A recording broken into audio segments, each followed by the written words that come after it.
February is Loneliness Awareness Month. It's a feeling that's growing, especially after the COVID-19 pandemic.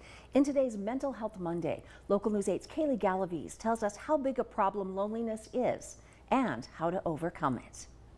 Loneliness and isolation, now considered an epidemic by the U.S. Surgeon General's advisory. Studies show about half of U.S. adults experience loneliness, with some of the highest rates among young adults. I did have 2 people that I knew in the city when I moved, but other than that, it has felt very isolating and lonely.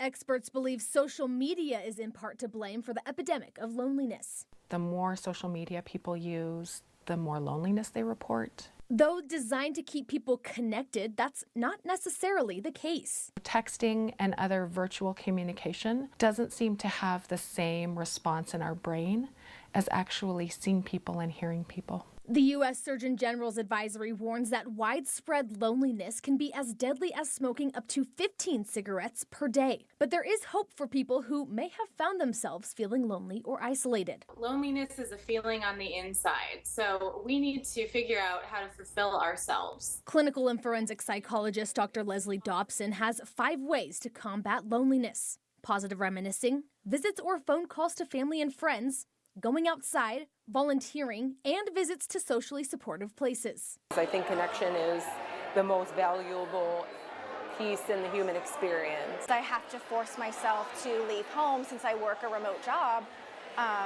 to make sure that I maintain those connections because I don't want to feel isolated. Connection is vital for improving mental health, and who you surround yourself with is also important. Take a weekend or a moment to step back and say, okay, who is in my life? Who is draining me and who is adding to my energy and making me happy?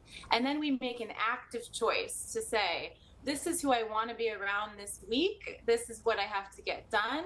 And this is the energy I want at the end of the week. Because the saying really is true. Your friends are a reflection of you. For Local News 8, I'm Kaylee Galaviz.